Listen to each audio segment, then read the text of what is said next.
Students कैसे हैं आप? आई होप आप सब ठीक हैं। स्टूडेंट्स आज हम बात करेंगे आपसे चैप्टर नंबर 7 बायोजेनेटिक्स की, और इसके थोड़ा सा इंट्रोडक्शन मैंने पिछली वीडियो में दे दिया था। अब आगे इंशाल्लाह मैं आपसे बात करूंगा।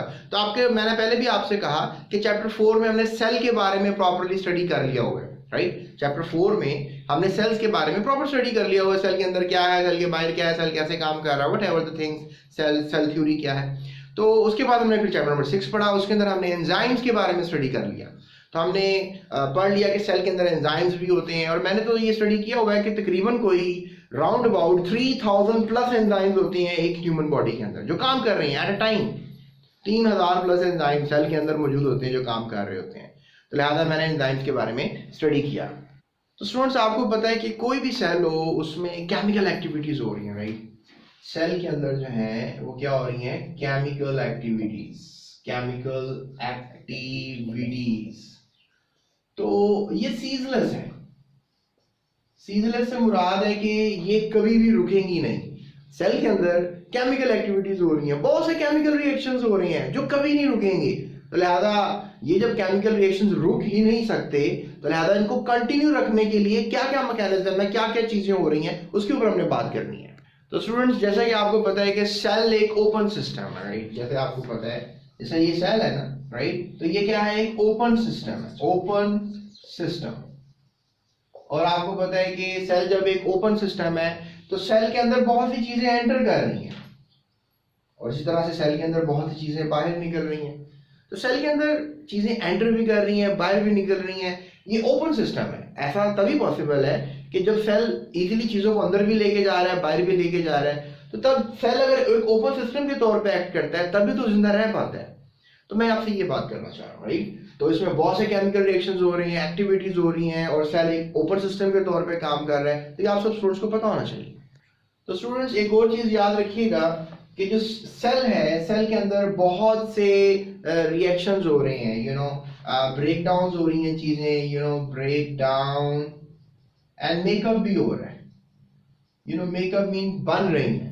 बहुत से सेल के अंदर चीजें टूट रही हैं, बहुत से सेल के अंदर चीजें बन रही हैं। तो आपका क्या ख्याल है, ये सब मुफ्ते में हो रहा है? नो, ऐसा नहीं है। इनको करने के लिए एनर्जी चाहिए। ये सब चीजें करने के लिए एनर्जी चाहिए। तो स्टूडेंट्स एक और बात याद रखिएगा कि अगर ये एनर्जी की हम बात कर रहे हैं तो एनर्जी जो है ये दो किस्म की है, आप सबको पता है। एनर्जी जो है वो काइनेटिक एनर्जी भी है, एनर्जी जो है वो पोटेंशियल एनर्जी भी है।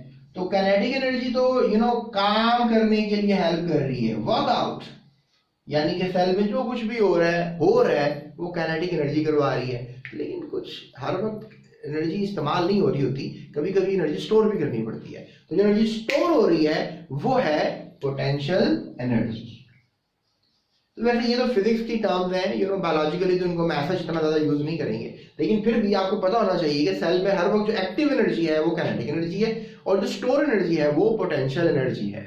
लेकिन एक बात मैं आपसे शेयर करना चाहूंगा कि जो बॉन्ड्स हैं, let's say that carbon hydrogen bonds हैं हमारे पास, केमिकल्स हैं हमारे सेल के अंदर। तो अगर स्टोर करनी है इन बॉन्ड्स में ही स्टोर करनी है, अगर यूज करनी है तो इन बॉन्ड से ही लेकर यूज करनी है। यानी कि आप कह लो कि कार्बन हाइड्रोजन के दरमियान जो एक shared pair of electron pair है, अगर एनर्जी स्टोर हो जाएगी उसमें तो हम इसको कहेंगे पोटेंशियल एनर्जी स्टोर हो गई है। और अगर सेल को एनर्जी चाहिए तो ये बॉन्ड टूटेगा और फिर एनर्जी निकालेगा, और फिर यही एनर्जी जो है वो काइनेटिक एनर्जी के तौर पे जो है वो इस्तेमाल होगी। तो ये बातें इनिशियली मैं आपसे कह रहा हूँ, राइट। तो मैंने आपसे क्या शेयर किया कि बहुत सी केमिकल एक्टिविटीज हो रही हैं, सीजलेस हैं, कभी नहीं रुक रही हैं। फिर मैंने आपसे कहा सेल एक ओपन सिस्टम है जिसमें सेल में चीजें अंदर भी जा रही हैं, बाहर भी जा रही हैं। फिर मैंने आपसे कहा कि इसमें सेल में बहुत कुछ ब्रेक डाउन हो रहा है, और मेकअप भी हो रहा है, ये चीजें बन भी रही हैं। तो फिर मैंने आपसे कहा कि इसके लिए एनर्जी चाहिए। फिर मैंने आपसे कहा एनर्जी काइनेटिक एनर्जी की शक्ल में भी है, पोटेंशियल एनर्जी की शक्ल में है।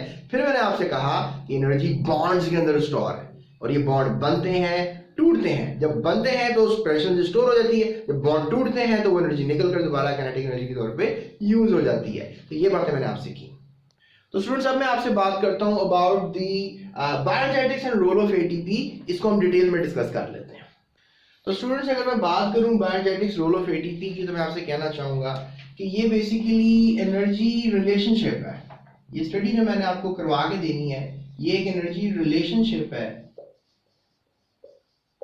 ठीक है जी। और बेसिकली एनर्जी रिलेशनशिप किस चीज का है? एनर्जी बेसिकली ये रिलेशनशिप है दो चीजों का, एनर्जी ट्रांसफॉर्मेशन का, ठीक है, ठीक है, एनर्जी ट्रांसफॉर्मेशन का।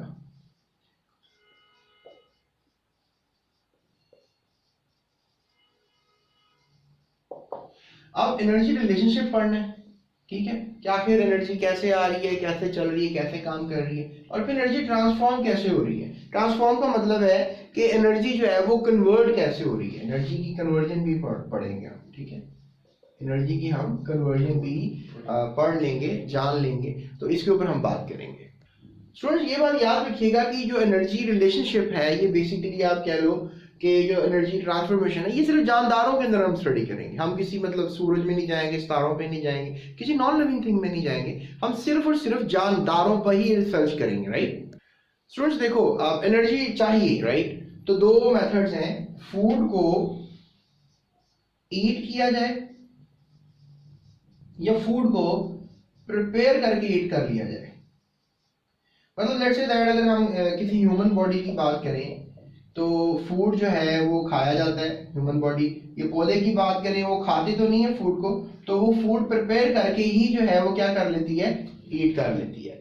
तो ये एक मेथड है एनर्जी हासिल करने का, याद रखिएगा। हाउ एनर्जी इज ऑब्टेन्ड, तो आप कह लीजिए energy is obtained from the food, या फिर पौधे जो है वो एनर्जी ऑब्टेन करते हैं by the food they prepare. और फिर बात की जाती है जी कि जो फूड है उसके अंदर डेफिनेटली एनर्जी है, ठीक है। फूड के अंदर क्या एनर्जी है, लेट्स से दैट फूड में है क्या क्या। फूड में कार्बोहाइड्रेट्स हैं, फूड में प्रोटीन्स हैं, फूड में लिपिड्स हैं, फूड में I don't know nucleic acids हैं। फूड में न्यूक्लिक एसिड जो है डीएनए आरएनए आपने पढ़ा होगा, डीएनए और आरएनए। फूड में आपको मिलेगा विटामिन्स। तो कहना ये चाह रहा हूं कि फूड के अंदर बेसिकली जो है वो एनर्जी है और वो डेफिनेटली स्टोर्ड एनर्जी है। तो फूड के अंदर कौन सी एनर्जी है, पोटेंशियल एनर्जी। अब फूड की आपने फूड खा लिया है तो फूड खा लेने से आपके अंदर एनर्जी आ जाएगी, और डेफिनेटली फूड अंदर आ गया तो आपकी पोटेंशियल आपके अंदर स्टोर हो गया।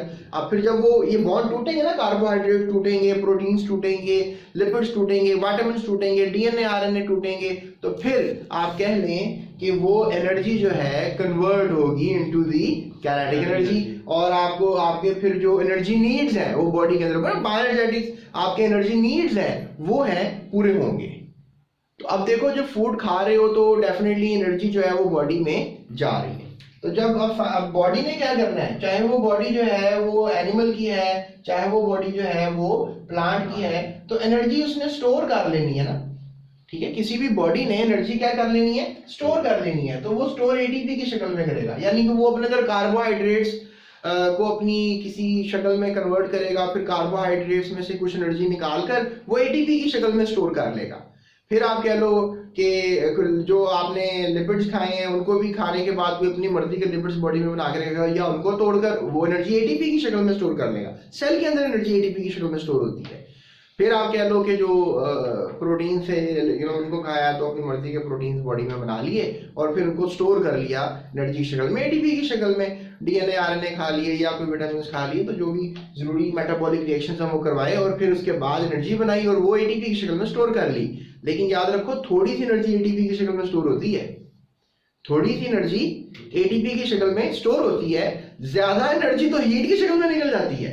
आप देखो अभी भी आपकी बॉडी का टेम्परेचर कुछ ना कुछ होगा, जिससे ये साबित होता है कि आपकी बॉडी में कुछ ना कुछ टेम्परेचर मौजूद है, आपकी बॉडी में हीट मौजूद है। लिहाजा जो फूड खाते हो, मूंगफली खाते हो सर्दियों के मौसम में बहुत ज्यादा, पीनट्स, या फिर आप कोई तली हुई चीजें टाइप मछली खाते हो। क्यों खाते, गर्मियों में तो मछली नहीं खाई जाती क्योंकि बहुत ज्यादा इसको खाने से एनर्जी मिलती है, एटीपी स्टोर होती है और फिर बहुत सी हीट निकलती है। सर्दियों में तो हीट चाहिए ताकि सर्दी से बचा जा सके, लेकिन गर्मियों में तो बॉडी की हीट इतनी ज्यादा होती है कि वो बाहर निकालने की जरूरत होती है। तो यहाँ से आप ये साबित हुआ मेरी सारी बातों से कि जो फूड है, ध्यान करें जरा मेरी बात पे, जो फूड है वो एटीपी बन गया और जो एटीपी है वो दोबारा क्या बन गई, काइनेटिक एनर्जी बन गई। तो यहाँ से ये बात सारी क्लियर हो गई, आज की कहानी क्लियर हो गई कि फूड जो है वो एनर्जी देगा, बॉडी एटीपी में स्टोर कर लेगी और एटीपी फिर बाद में अपने बॉन्ड तोड़कर काइनेटिक एनर्जी में कन्वर्ट कर देगी एनर्जी को। तो ये बातें मैं कोई इंटर लेवल की या ग्रेजुएशन लेवल की नहीं कर रहा, ये सारी बातें मैं आपको मैट्रिक लेवल की कर रहा हूँ। तो मैट्रिक लेवल पे देखो इतनी बातें आपको स्टूडेंट्स पता होनी चाहिए, लेकिन अनफॉर्चुनेटली आप इन सब बातों को फॉलो नहीं करते हो। लेकिन आई होप कि ये बातें आपको याद रहेंगी, राइट। सो अगली बात करते हैं। तो स्टूडेंट्स अभी थोड़ी सी मैं आपसे और बात करता हूँ। रिकॉल एक छोटा सा एक पैराग्राफ है आपके इस बुक में। तो रिकॉल में लिखा हुआ है कि बहुत से पौधे हैं या छोटे छोटे से जानदार हैं, नन्हे मुन्ने टिड्डे पिड्डे से जानदार हैं, उनको आप माइक्रो ऑर्गेनिजम्स कहते हैं। तो जो छोटे मोटे से जानदार हैं, माइक्रो ऑर्गेनिजम्स हैं, वो आप कह लें कि वो भी फोटोसिंथेटिक प्रोसेस, पौधे तो करते हैं, तो सबको पता है कि पौधे जो है फोटोसिंथेटिक प्रोसेस कर रहे होते हैं, लेकिन माइक्रो ऑर्गेनिज्म छोटे छोटे से जानदार ये भी फोटोसिंथेटिक प्रोसेस कर रहे होते हैं। और यहां से मैं आपकी इंफॉर्मेशन में इजाफा ये भी कर दूं कि फंजाई, प्रोटोजोन्स, जानदार यानी एनिमल्स, ये करते नहीं है फोटोसिंथेसिस।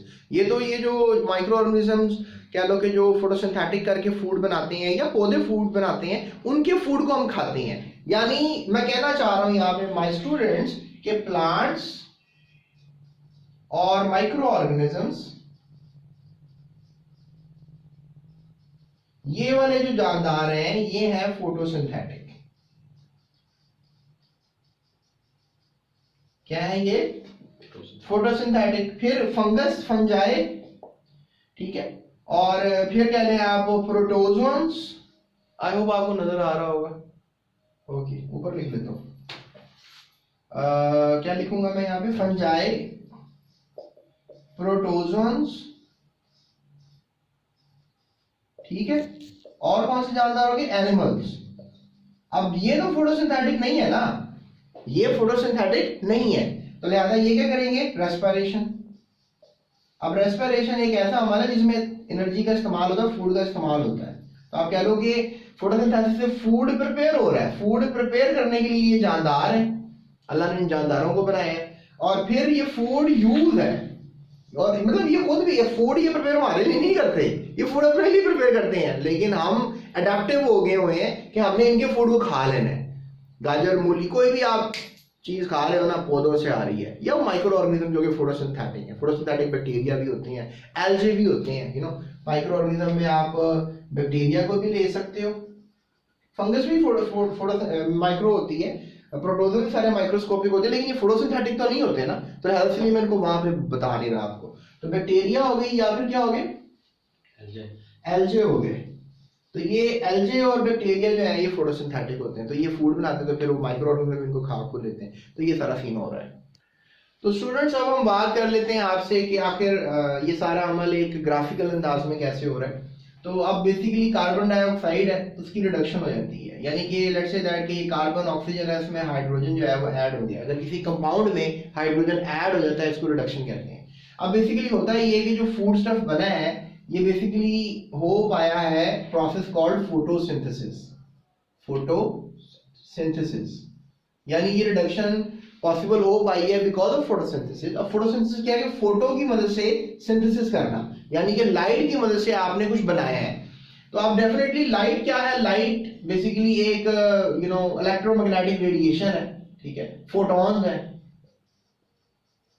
तो फोटॉन्स क्या है? एनर्जी पार्टिकल्स हैं, या कोई रेडिएंट एनर्जी आ गई, या मतलब बल्ब से लाइट आ गई, कोई भी और सोर्स भी हो सकता है, यानी कि सूरज से ही आ रहे हैं फोटॉन्स, और जगह से भी आ सकते हैं। आकर उन्होंने कार्बन डाइऑक्साइड के बॉन्ड को एनर्जी दी, उन्होंने हाइड्रोजन लाके कार्बन डाइऑक्साइड में जोड़ दिया। अब वो एनर्जी कहाँ स्टोर हो गई? मतलब वो जो लाइट एनर्जी थी वो आके स्टोर हो गई पोटेंशियल एनर्जी में। किसके अंदर? फूड के अंदर। अब फूड के अंदर वो एनर्जी स्टोर हो गई है। अब फूड की एनर्जी स्टोर हो गई तो फिर फूड की ऑक्सीडेशन, इस फूड को लगा दी, क्या लगा दी? इस फूड को ऑक्सीजन लगा दी, यू नो। तो इस अमल को हम रेस्पिरेशन कहते हैं। तो फूड स्टफ ने क्या किया? वो जो एनर्जी उसमें स्टोर हुई थी, जो पोटेंशियल एनर्जी थी, वो रिलीज कर दी उसने। जब आप उसको तोड़ोगे ना फूड को, तो फूड में से एनर्जी रिलीज हो जाएगी। तो फिर उस एनर्जी को जो रिलीज हुई ना, मतलब अब कह लो कि एटीपी बना ली हमने, अपने अंदर एक और मॉलिक्यूल बना लिया, दैट इज कॉल्ड एटीपी। और कैसे बनी एटीपी? एडिनोसिन डाइफॉस्फेट को हमने इनऑर्गेनिक फॉस्फेट से जोड़ा और एटीपी बनाई हमने। यानी अंदर बने हुए हैं इनऑर्गेनिक फॉस्फेट्स एक छोटे छोटे से रेडिकल्स हैं, पार्टिकल्स हैं, और अंदर ही पड़ा हुआ है सेल के अंदर ही साइटोप्लाज्म में और माइटोकॉन्ड्रिया में पड़ा हुआ है एडीपी, एडेनोसिन डाइफॉस्फेट। वो दोनों जुड़ते हैं तो फिर एटीपी बन जाती है। जब जुड़ जाते हैं तो फिर एनर्जी स्टोर हो जाती है। That makes an idea. और फिर अब इस एटीपी को हम यूज करते हैं बहुत से कामों के लिए। इसमें हम इसको एक्टिव ट्रांसपोर्ट के लिए यूज कर लेते हैं, इसमें हम इसको बॉडी की मेंटेनेंस के लिए यूज कर लेते हैं, और इसमें हम इसकी केमिकल सिंथेसिस के लिए भी यूज कर लेते हैं। यानी केमिकल सिंथेसिस कराना, एक्टिव ट्रांसपोर्ट करना। अब ये पिछले चैप्टर में आपने पढ़ा, एक्टिव ट्रांसपोर्ट भी आपने पढ़ लिया है, आपने केमिकल सिंथेसिस इतना खास नहीं पढ़ा, लेकिन केमिकल्स हमारी बॉडी में देखो ना, अपनी मर्जी के केमिकल्स बना रहे हैं, इसमें भी एटीपी चाहिए। और इसके अलावा बॉडी को मेंटेन भी तो रखना है ना, जिस तरह की बॉडी का 37 डिग्री टेम्परेचर है, तो 37 डिग्री पे बॉडी के टेम्परेचर को मेंटेन भी रखना है, तो लिहाजा उसके लिए भी हमें एटीपी की जरूरत रहती है। इस दौरानिये में हीट भी निकलती है, इस दौरानिये में हीट भी निकलती है, और इस दौरानिये में हीट निकलती है। तो यानी हीट हर वक्त, यानी बहुत सी एनर्जी जाया भी होती जा रही है। जब फूड टूटता है ना, सारी की सारी एनर्जी जो है फूड से निकलती है, तो वो कोई एटीपी में स्टोर नहीं हो जाती, कुछ एनर्जी हीट की शक्ल में जाया भी हो जाती है। तो लिहाजा क्या सीखा, कार्बन डाइऑक्साइड इंट्रोडक्शन में फूड स्टफ बना, फूड स्टफ ने ऑक्सीडाइज करवा के एटीपी बना ली, एटीपी ने फिर पूरी बॉडी का काम देना है। एटीपी यू नो, एटीपी पे बहुत बातें हो रही हैं, अगली बात करते हैं। तो स्टूडेंट्स अभी मैं सोच रहा हूँ कि it's enough to talk today. मैं आपसे नेक्स्ट वीडियो में बात करूंगा ऑक्सीडेशन रिडक्शन रिएक्शंस के ऊपर, डिटेल में बात करूंगा। मेरी वीडियोस को कंटिन्यू रखें, बहुत हेल्प करूंगा आपकी बायोलॉजिकली, केमिकली, केमिस्ट्री भी पढ़ा रहा हूँ, और इसके अलावा और भी जहाँ पर आप मुझे पढ़ना चाह रहे हैं। सो अभी डिस्क्रिप्शन में लिंक्स हैं, नोट्स हैं, उनको आप फॉलो कर सकते हैं। और इस चैनल को सब्सक्राइब किए बगैर आपने नहीं जाना है, सब्सक्रिप्शन रिक्वायर्ड है मुझे, क्योंकि सब्सक्रिप्शन के बगैर फिर आपको पता है मैं कोई चार्ज नहीं कर रहा हूँ, मैं बस ये जो एडवर्टाइजमेंट होती है इससे मुझे कुछ हेल्प सपोर्ट हो रही होती है। तो लिहाजा आपका सब्सक्रिप्शन बहुत ज़रूरी है। और आप वीडियो को शुरू से लेकर एंड तक लाइव देखना है, आपने नेट के थ्रू देखना है, डाउनलोड करके नहीं देखना। बहुत स्टूडेंट्स डाउनलोड करके देख रहे हैं, कोई फ़ायदा नहीं होता मुझे इसका। लिहाजा अगर मैं आपका फ़ायदा कर रहा हूँ तो आप थोड़ा सा मेरा फ़ायदा भी सोचें। So that's it, thank you so much, अपना ख्याल रखिएगा।